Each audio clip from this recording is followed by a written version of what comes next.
everyone, my name is Gabby and today I'm going to be reviewing the Shadowhunters Season 2B premiere. This week's episode is Season 2, Episode 11, entitled Mia Maxima Culpa. As you can tell, this review is coming relatively late because I was in New York City when the episode aired, so by the time I got back home and watched the episode and took notes and then edited and uploaded and filmed this whole video and review and put it together, it was bound to be a little bit late, but I promise you for the rest of the season all my reviews should be coming on time. But I wanted to note that since my review is going up later than normal, and it may be something that you guys have noticed since I normally do reviews for Shadowhunters on my channel, but nonetheless I'm very excited to dive in and finally get to discuss this episode with you guys, so I'm gonna do just that. If you have not watched the Season 2B premiere yet, go and watch it and then you can come back and we can discuss together. And as always, I leave the link down below where you can stream the website on freeform.com, but if you are a non-spoiler person, now would be the time to leave, and I'll see you guys once you come back so we can discuss the episode together. Goodbye non-spoiler people, I hope you guys enjoyed the episode! So not even 2 seconds into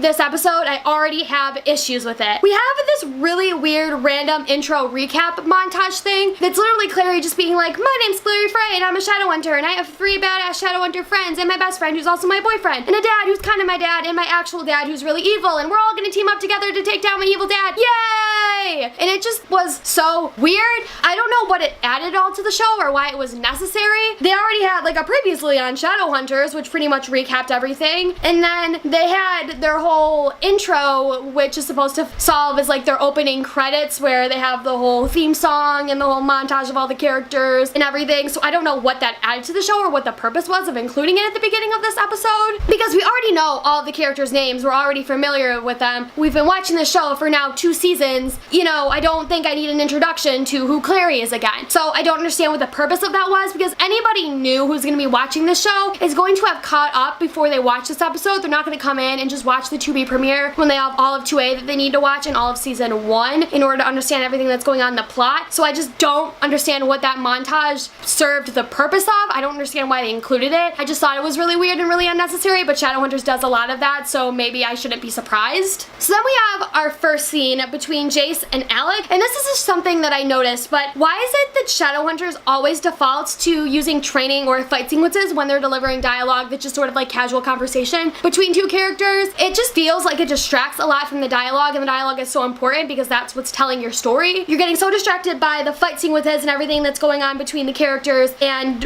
watching them that you're not listening to what they're saying, and the dialogue that they could be delivering could be relatively important or things that you need to catch, because the dialogue is what tells the story and you're just limiting that so much. And also it doesn't help that Shadowhunters soundtracks suck. For whatever reason, whenever they have fight sequences, they always choose this really loud EDM music, and so you cannot hear any of the dialogue that the actors are saying. It doesn't even fit with the fight sequence at all. It just seems so offbeat and off tempo, and it's just strange. And I think that that's something that Shadowhunters needs to work on, because it's something that I've noticed from the very beginning that they've done this, is that every time they need to have a casual conversation between 2 Shadowhunters, they're always fighting or sparring or training or something, and they need to focus more on the dialogue, because I can imagine as an actor having to learn all those fight sequences and make sure that you're hitting in the right area so that you don't punch your co-star in the face takes a lot of work. They should focus more on actual choreographed fight scenes between like villains or things that are big overall productions than these small little sequences, and have the characters do something else like walking or having something that'll allow you to focus more on the dialogue rather than all these fight sequences, and have then the actors then, in place of all those mini fight sequences that they're learning, focus more on their characters and the development of the roles that they're playing. Maybe have them read the books and look over what happens to their characters, understand their characters, and getting a better grip on that, because I feel like there's times where we lose it, and that's a big thing that Shadowhunters needs to work on, and it's something that frustrates me and something that I noticed, so I wanted to comment on it. So we have something that comes out of this conversation that's relatively important, and that's the ability that Jace has now that he has angel blood. So Clary has the ability to create new runes. So Jace then is going to have some ability with his angel blood. So the big question this episode is, what is it that he's going to be able to do? In the books, Jace is able to jump from very large heights. He goes on top of the roof of the Institute and jumps off and lands on the ground perfectly fine. And that's not something that a normal human being or Shadowhunter should be able to do without, you know, falling to their death. Cassie chose what she chose for a reason, and the writers then changed it to the fact that Jace can activate a rune without a stele,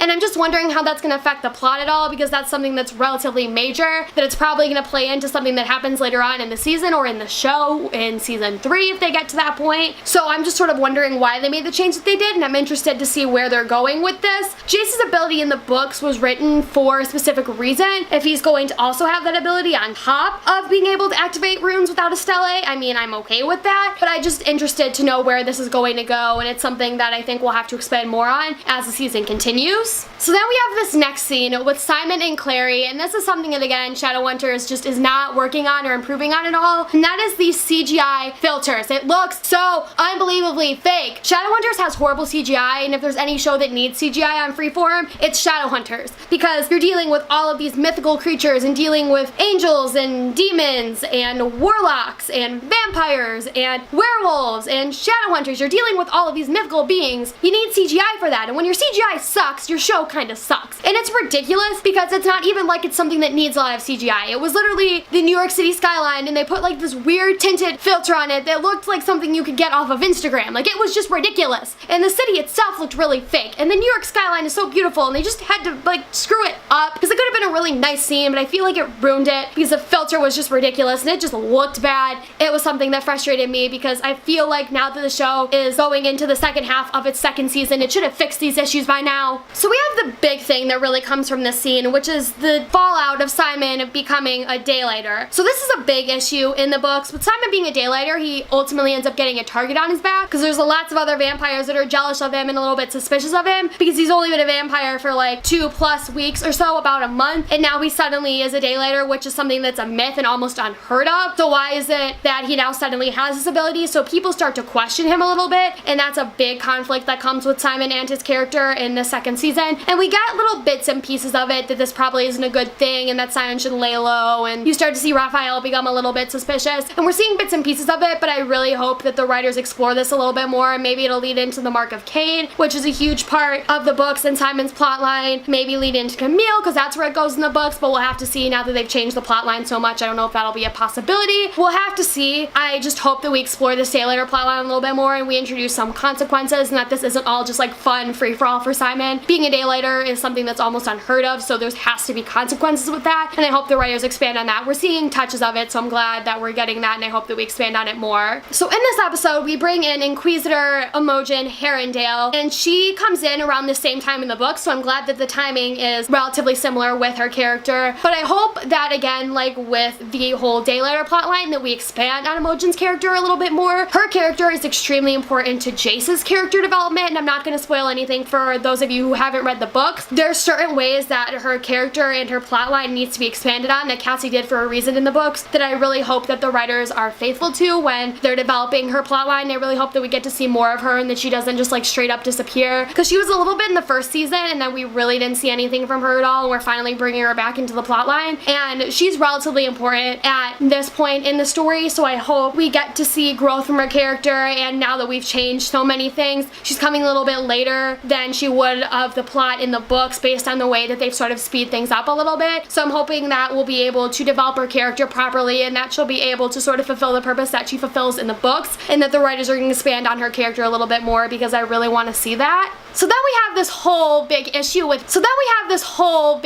with Valentine, which is like gonna be the big bulk of this review. At the end of season 2A, at the finale, Valentine ends up getting captured by all of the New York Institute Shadowhunters, and they end up locking him away in the Institute, and that's where we pick up in the 2B premiere. So pretty much what's happening is Valentine is locked up in the basement of the Institute. The Inquisitor is there, and she's like using this rune to basically torture Valentine, and he's like screaming and writhing in pain, and they're trying to get information out of him as to where the mortal cup is. As of right now, we don't know where it is. Valentine's not going to give up any of the information if he knows where it is, so we don't know if he's actually being honest and he doesn't know where it is, or if he does know where it is and isn't giving up that information. The thing about this is something that I sort of talked about a little bit in my 2A finale review, which is the fact that Valentine is not dumb enough to get captured. He's very manipulative and knows exactly what it is to do to get something out of people, and you see that a little bit in the 2A finale. He uses Jace to activate the sword because he knows that Clary isn't going to do it, and so he tells Jace that he has demon blood. Jace will self-sacrifice himself, and then because he actually has angel blood, he's able to activate the sword. That's the type of manipulativeness that Valentine has, so he's not a dumb character, so it wouldn't be logical for him to get himself captured unless it's going to motivate his agenda in some way, shape, or form, and it doesn't seem like that's what the writers are doing with Valentine's character. And now with him being captured, he's pretty much locked away, and there isn't much that they can do with this character because the New York Shadowhunters are going to be dumb enough to let him get loose. I don't know what's going to happen here because Alan Van Sprague is the best actor in the entire show, and every single scene that he's in, he always raises the bar for everybody else, and to see his character so limited is a huge negative aspect for the show. He adds so much to every single scene. To see him just sort of like disappear and become very minimalistic is going to be a huge issue because he adds so much to all of the plot lines and to the story, and every single scene that he's in I'm constantly impressed with. I'm just upset that we're constraining his character because there's so much more that he needs to do as a character and so much more that he needs to explore in his plotline, and we're gonna have to get to that at some point. So my question is just, how is that going to happen? I'm interested to find out what the writers have planned, but I think that it's a huge issue at the moment to sort of be constraining him and his character. So my favorite part about this entire episode is that we have the mention of the collection of the mortal instruments to raise Raziel, and then we also mention the mortal mirror. So this is a huge climax in this book series when all of the other Shadowhunters find out what Valentine is doing with collecting all three of these mortal instruments, and it's a big major plot line, and we literally just have Imogen slip it into the conversation and being like, hey, it was dumb of you to think that you could get all three of the mortal instruments to raise Raziel, ha ha ha, not gonna happen now because we got you. And it just felt so much of a letdown because that's a huge pivotal plot point and we were just kind of like slipping it in there. I thought that we weren't even gonna go in that direction at all because it seemed like they were focusing so much on the mortal sword and its ability to kill off all these downworlders, but then it only killed off ones that were irrelevant or needed to be killed off anyway, and it didn't kill off any of our main characters because the blast from the walls was contained and, you know, shitty excuses as Shadowhunters does. Now they're going on track with the original plotline from the books, which is good, and I'm very happy about that. I just wish that they'd made it more of a big deal and that it wasn't something that was so casually slipped into the conversation, and I don't know how Imogen would know that or just figure that out because nobody else seemed to put two and two together, and she just kind of appeared out of nowhere, and so for her to sort of make that connection doesn't really make sense. Some plot holes, but whatever, because we're mentioning it. And then with that, then we also mentioned the mortal mirror, and that's a huge part of Valentine and his goal to get all three of these mortal instruments because none of the Shadowhunters know if the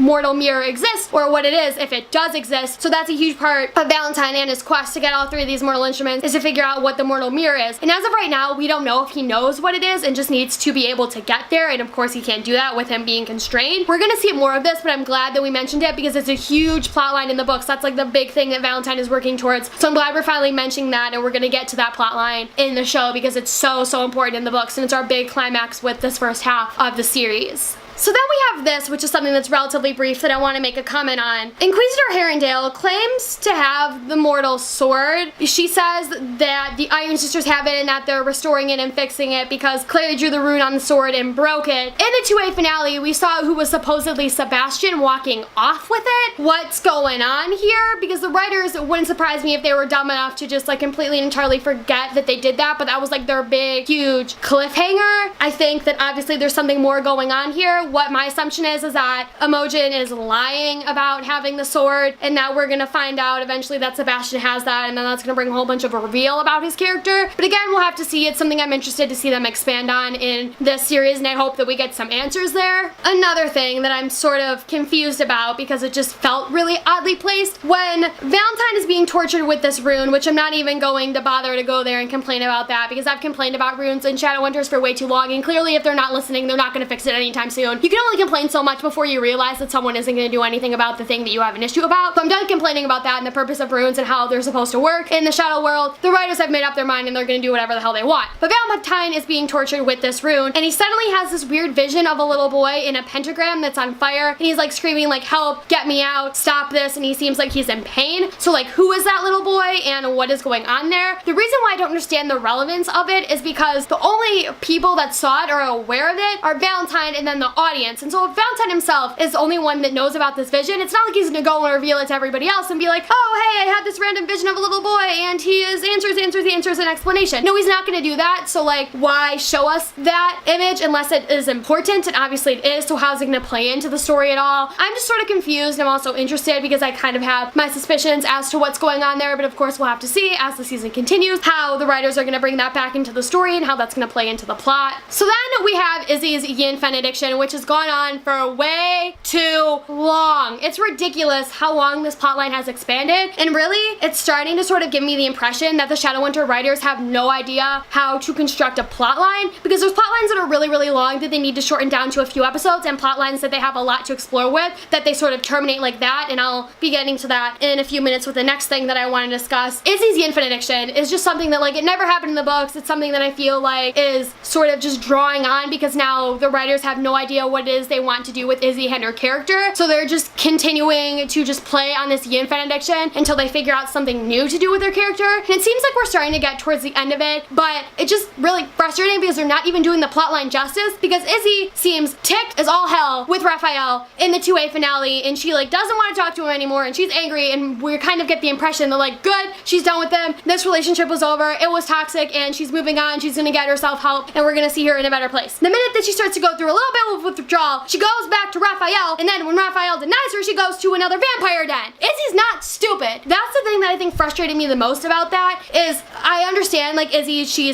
has such a problem with her addiction that she wants to go to the immediate source that she can get help. Izzy in the books is not stupid enough to get addicted to yin fan in the first place, nor is she stupid enough after she realizes that she had a toxic relationship with somebody else to go back to them begging for help. That's not Izzy at all, and that's just really frustrating. She would never do something like that. She's not dumb, and it feels like we're just sort of dumbing her down a little bit. That made me really, really angry. But I'm glad that Raphael denied her. That gave me like an ounce more of respect for him, because I would have been so angry if we continued down that path again, because we were done with that. Then the next thing I want to discuss sort of plays into the whole Izzy and fan addiction thing a little bit, and that's the fact that we get the reveal of Clary and Jace not being siblings. We find out in the 2A finale, Valentine tells Jace that you are not my son and Clary is not your sister, and so Jace knows this information now, and he immediately goes and reveals it to Clary within this episode. And so we have less than one episode where this plotline is going on, and there was so much to explore here, and the writers just ended it like that, and it was just completely and entirely frustrating, because there's so many scenes in the books that could have taken place in this time period, and there's so much more that they could have elaborated on and discussed, and they just like ended it like that. I just really am frustrated with the Shadowhunter writers, because this again goes back into the same thing I was saying before. This is the plotline they need to expand on a lot more, and they just terminated it so quickly,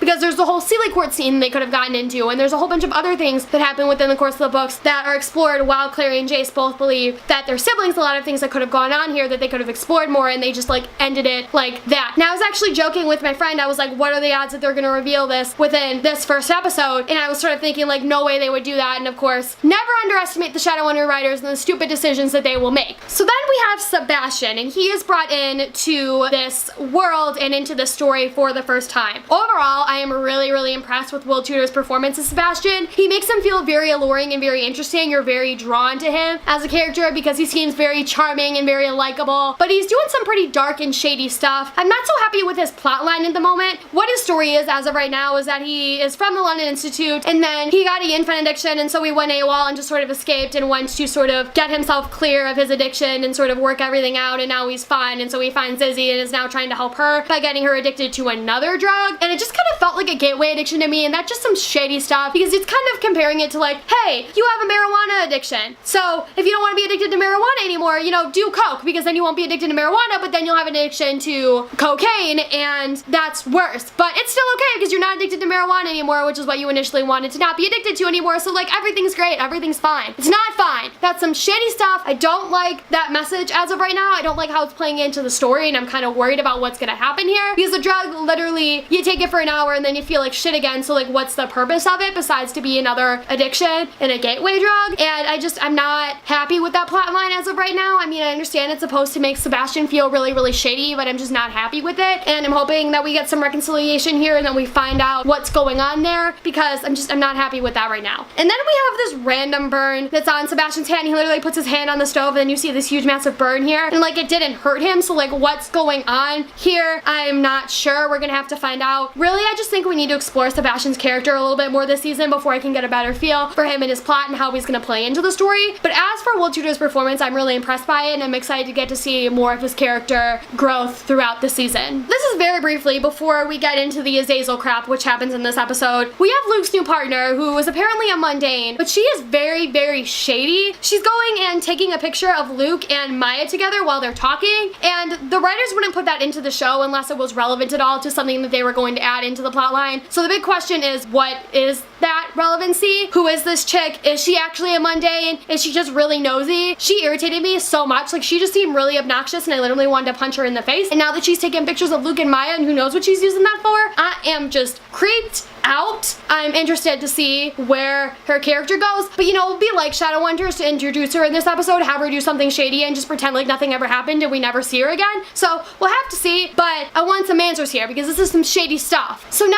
now we get to Azazel, and he is this greater demon that is brought into the show. He wants the Mortal Cup, and so he's going and killing lots of people, you know, as a greater demon does. And so all the other Shadowhunters, specifically Alec and Magnus and Jace, all believe that Azazel has Izzy and that they took her because they see her necklace, and it's this moment where Izzy and Sebastian meet for the first time, and Sebastian sort of defends her from Azazel. Her necklace broke, so it's laying on the ground, so they think that Azazel has her, so they go and they summon Azazel. The way that Magnus summons Azazel, the dialogue for it is so cheesy. It's so bad. Like, it's literally like, I summon you, with lots of hand gestures, and it's ridiculous as all hell. Because the thing about Cassie and the way that she writes Magnus whenever he's summoning demons is that he's using Latin, that he has all these candles, and it's a very dark and spiritual magic. And so because of that, it has this sort of just like aura to it. It's very dark and very haunting and very mysterious. And they just sort of destroyed that, and it made me so frustrated because, again, it's something that's very spiritual in a way, and it's something that's very dark, and it's something that is mysterious in a way. It's something that's supposed to be, I guess, not necessarily respected, but it's not something to sort of make fun of or mock, and it just felt really cheesy and really ridiculous and over the top. The dialogue, like, it all rhymed, and it felt sort of like child magician trick. It didn't feel serious and like dark and threatening at all and looming. It just felt very cheesy, and I didn't appreciate that at all because it sort of ruined that effect, and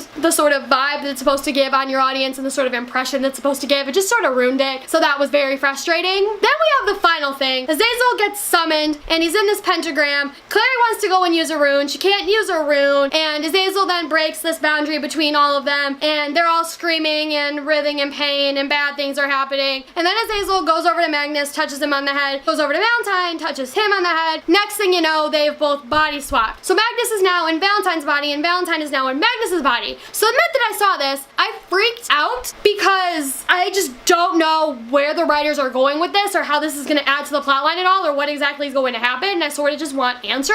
And it wasn't like a freaking out where I was like, oh my god, this is insane, this is like such an intense cliffhanger, and like I want to know what happens next. It was more just like I'm very terrified because I don't know what the purpose of this is. How is this advancing the plot? Why did the writers decide to do this? Where are we going with this? Because I'm scared for Magnus. Magnus is one of my favorite characters. Magnus is eternal, and the writers, you know, have kind of just decided to do whatever the hell they want. They've killed off Jocelyn, so, you know, I have no faith in the writers at all. I'm just praying to God that the writers explain themselves. We get to see some things get resolved in some of the next few episodes as the season goes on. This isn't good, and I'm sort of worried as to where the writers are going with this. Really, I think the overall theme for this review is just the fact that I need to see more from this season, because this episode I felt like was relatively average. There really wasn't a lot to draw me in, and I just have lots of question marks. So I'm hoping that I'll be able to get to see more in the next few episodes, and I'll be able to sort of figure out what my thoughts are on some of these things as they start to get resolved. Yeah, as for right now, I'm just a little bit up in the air about that plotline and that whole big cliffhanger because nothing good is gonna come from it. So that's pretty much it for my review of the to-be premiere. Like I said, this episode was relatively average. I did somewhat enjoy it. I just wish that it had felt more like the 2A finale, which was very intense. There was a lot going on. I was really happy with it. And this episode was a little bit of a letdown. I wish that I'd been more impressed by it. But if you guys want to comment down below what your favorite parts of the episodes were, what your thoughts were, let me know. That being said, thank you guys so much for watching, and I will see you next week with my next Shadowhunters review. Goodbye!